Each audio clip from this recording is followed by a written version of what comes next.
Hello, and thank you for attending our session, Critical Pedagogy, a Theory Symposium. I am Jessica Rosenthal, and I am joined by Bethany Dagis, Mitzi Phelan, and Jennifer Reese. We are all education practitioners in our first year of doctoral work at the University of Louisville. Our goal today is to demonstrate how Paulo Freire's critical pedagogy can serve as a theoretical framework for four very different dissertation topics. We hope that you leave this session with a better understanding of critical pedagogy and how it may serve you as a theoretical framework in your current or future work. Before we jump in, we would like to quickly introduce ourselves and share our contact info. We would love to connect with you as we continue to move forward in our doctoral and professional work.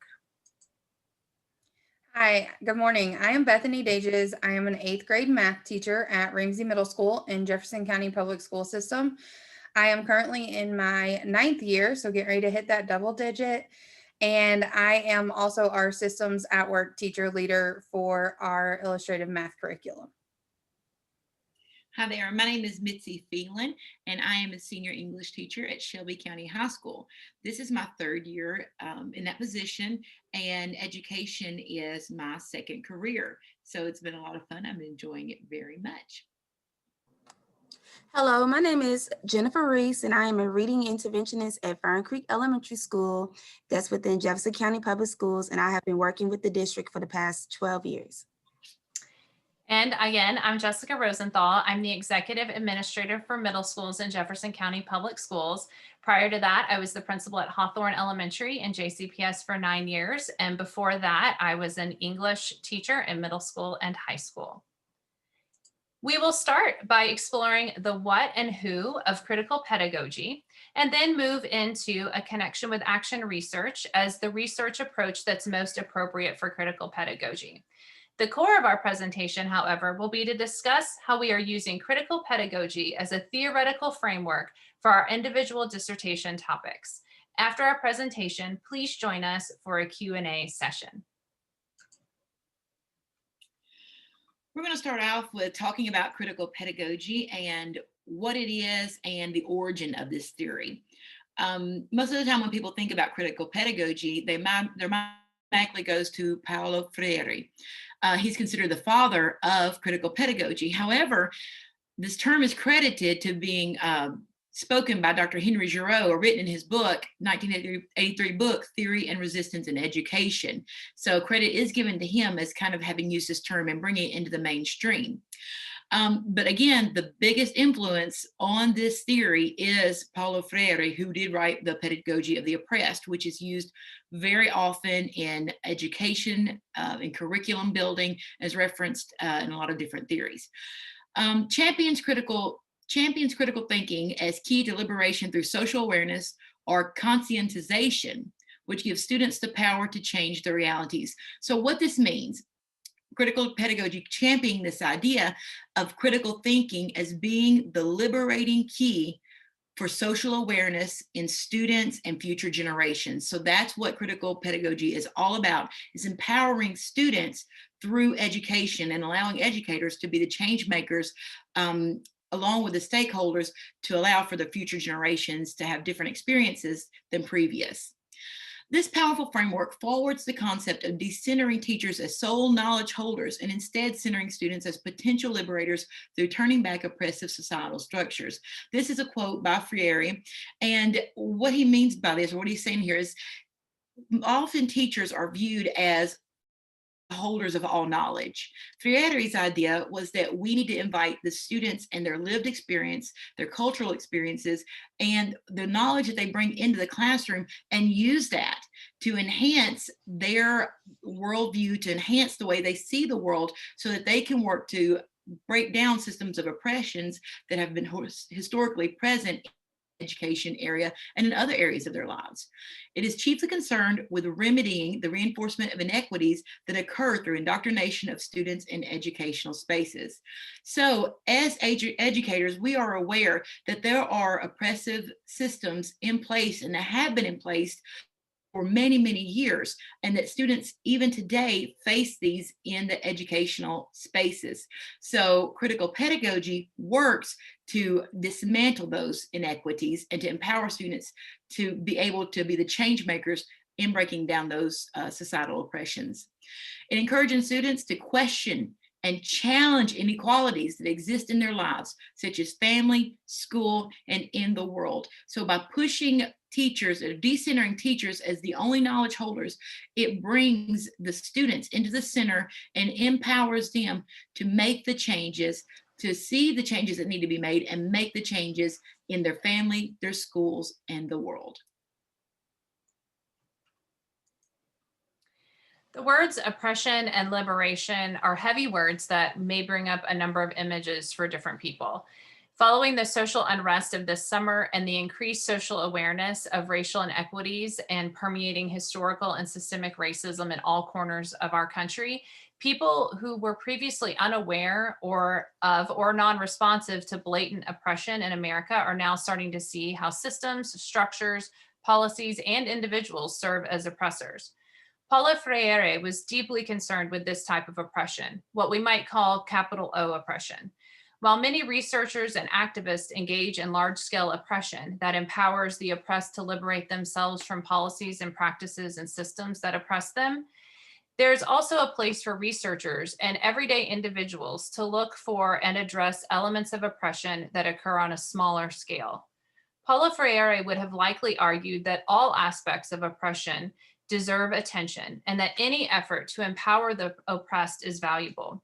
One key point of Freire's explanation of oppression is that the oppressed must recognize their oppression and be empowered to liberate themselves. If the oppressor liberates the oppressed, then the power still lies with the oppressor. This is an important distinction in Freire's theory. Therefore, if you are seeking to eliminate oppression, you must first look at how you are the oppressor and then give up your power completely. This is the only way for the oppressed and the oppressor to become completely human, which is the goal of critical pedagogy. So in our definition of action research, it's taken from Ernest Stringer and Alfredo Ortiz Aragon's book, Action Research. On page 7, they describe action research as an approach to inquiry and investigating that provides a flexible set of procedures that are systematic, cyclical, solution-oriented, and participatory, providing the means to devise sustainable improvements in practice that enhance the lives and well-beings of all participants. So action research is a vehicle that can take us from where we are within the systems of oppression to a forward-thinking, more equitable future for all parties involved. The goal is to involve all stakeholders as collaborators to collectively make change and liberate the oppressed. They also provide a definition of the benefits of the actions. Action research, therefore, is a collaborative approach to inquiry or investigation that provides people with the means to take systematic action to generate the knowledge needed to resolve specific problems. So I had the opportunity to read an action research meets critical pedagogy, a qualitative study that examines the collaborative research process between an urban university research center and its communities.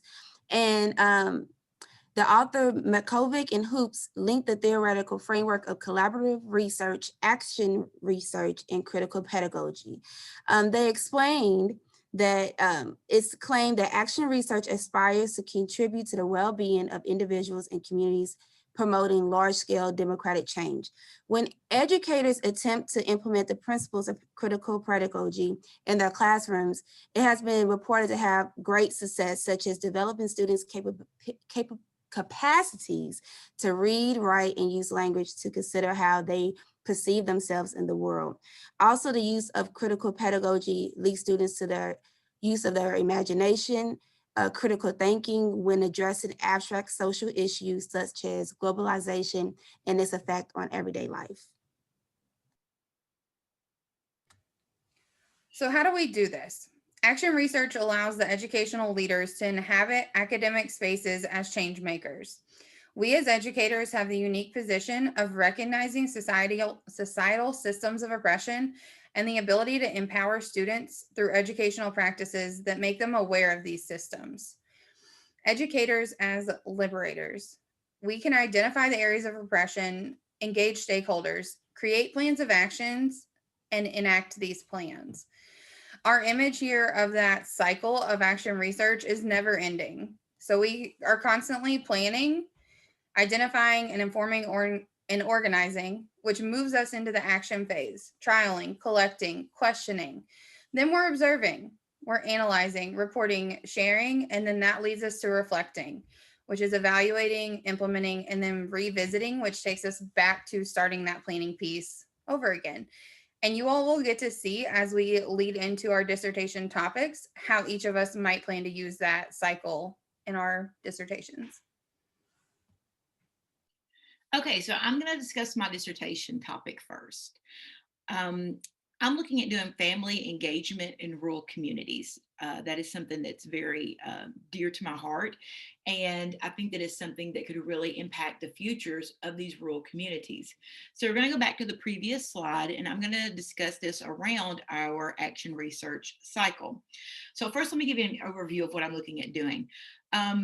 There's a lot of research that supports the idea that family engagement, which I'm sure a lot of educators are very aware of family engagement and how important it is in student success. So there's lots of research that supports schools that have a high level of family engagement has a direct correlation to the success of students. So they perform better on state testing, they perform better in their classrooms, they perform better on all these metrics when they have higher family engagement. So, but that leads me to think about these schools in rural communities that may not have robust family engagement protocol in place. What I'm looking to do is I'm looking at a school that does not have a family engagement protocol in place. And what I mean by protocol is that there is no prescribed way of doing family engagement that is either instituted by the administration or as teachers as a cohort to say, this is how we do family engagement. So I'm looking at a school that has their own, each teacher kind of does family engagement the way they want to. So what I want to do is I want to get with stakeholders, so that would be teachers and families, use the information from these families and create a robust family engagement plan, enact it, and see how that works. So how does that fit around the cycle? Okay, so the planning is we need to enact family engagement in this school system. So that's the plan. So I have to engage my stakeholders. My stakeholders would be contacting the families. And sometimes in these rural communities, what it comes down to is families do not feel empowered. And sometimes that runs historically, genetically down to the next family. So the next family members. So mom and dad never felt empowered in academic spaces. The children don't feel empowered in academic spaces. So there's these systems in play that the power is on the teachers. It's given to the teachers to perform academia. And parents may not be comfortable with that, and that would inhibit them entering into these academic spaces that are so necessary and vital to their students and their children's success. So what I'm trying to get down to is I want to figure out what can we do to make these families feel empowered in the academic spaces. So my research agenda is going to be this protocol for family engagement, but one piece of that, and what I may focus my dissertation on, is how to make these families feel empowered. So what's an action research plan to make these families feel empowered in these academic spaces? So the planning would be, okay, who are the people I need to bring in? So that would be identifying parents that are willing to be a part of this, teachers who are willing to be open, honest, and transparent about their practices of family engagement. And then I would use some of the methods of action research to figure out how we can make these parents feel empowered. So what do they need to feel empowered in these spaces? So the identifying, informing, organizing. Okay, so getting these people together, maybe using asset mapping or some of the other methods that we're learning to figure out what do they need to feel empowered in these academic spaces. So take that information, let's go back to our teachers. What can we do to make this happen for them? So then we go into putting these, trialing, collecting our questions, getting it all together, going to observing. Okay, so we enact this protocol. Does it impact student success? Yes or no? Go back to reflecting. What can we do differently to see what we can do to enhance student success along the lines of family engagement? Whatever did work, we keep that on the table. What didn't work, move that apart and go back into planning. So that's one rough way of going around the circle in my dissertation topic, but there's still a lot of work to be done.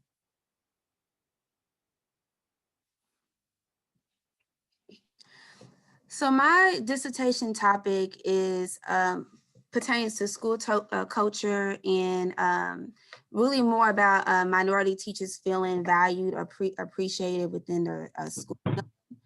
And the reason why sometimes African-American teachers may feel like they don't have a voice within their building or that they are an important entity, and research has shown that minority teachers do have a positive impact on students, especially when they are working with students that look like them.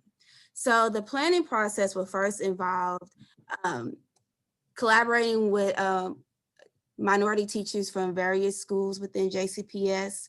And I would like to kind of have like a mixed study with teachers that work in schools where there's a high population of minority teacher compared to schools that do not have as a higher population of teachers, and really have that dialogue and discussion on, how do they feel at the workplace? Discuss why do they not feel important? What are examples of times that they did not feel valued within their school building, that they did not have a voice?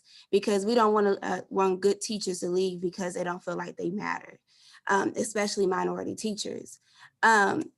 My next step, the acting step, will be we'll work collaboratively to address the teacher concerns, maybe discuss ways that their staff members could be more culturally competent when working with students and also as with their staff members. I will facilitate the role of just observing the interactions and conversations and kind of being a mediator within the situation to just in case if there is a very touchy topic that comes up in the room. And then the reflective would be more of discussing next steps. What are the next steps that schools can take to move in a positive direction so that their minority staff feel valued while they're working in their school building?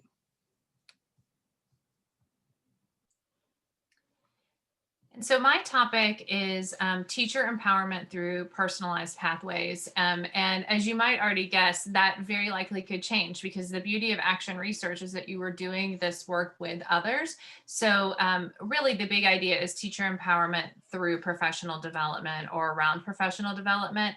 My thinking is that it might ultimately include some personalized pathways for educators, but as I'll discuss, that's very likely to change because in the action research process, as we've just been discussing and you've heard from some of my colleagues, the big part is that you're planning and working together, and so new ideas can emerge. And that puts the researcher in a unique position to be very much an observer and someone who's flexible and moves with the participants rather than moving the participants. So in my topic, the group that would be oppressed in this idea would be the teachers who are typically participating in professional development that's outlined for them and communicated to them by either their school administration or by the district as part of general professional development requirements. Typically, that's a one-size-fits-all PD plan and is great for some of our educators, but for many of them, it does not meet their specific professional development needs. Paulo Freire explains in the Pedagogy of the Oppressed that the oppressed, having internalized the image of the oppressor and adopted his guidelines, are fearful of freedom. So that's a really unique position for our teachers. Many of our teachers, I think, would likely say that they would love to have some more say in their professional development, but some have become very accustomed to being told what to do and how to do it through their professional learning. And so there may be some mindset shifts that need to occur in order to help the teachers recognize their own oppression and then empower them to liberate themselves. And so again, it's not enough for the oppressor, which might be the administration or the district, to just liberate the educators. We would want to work with the teachers to empower them to liberate themselves. So here's the thinking in that process. The first step would be planning. So the planning process would be just with the teachers, because again, I would be trying to work with them to recognize their current professional development situation and think about what could be instead of what currently is and what they've always experienced.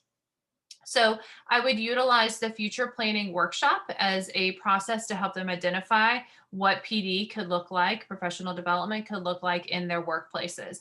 That's a really interesting protocol that takes them through the process of working together to release themselves from thinking just in terms of what seems possible and to really think beyond that without limitations, because great ideas can come from freeing yourself from the restrictions that you perceive in your workplace or in your life situation. In the next step with acting, in the acting stage, we would work collaboratively with the school administration to develop a new approach to professional development.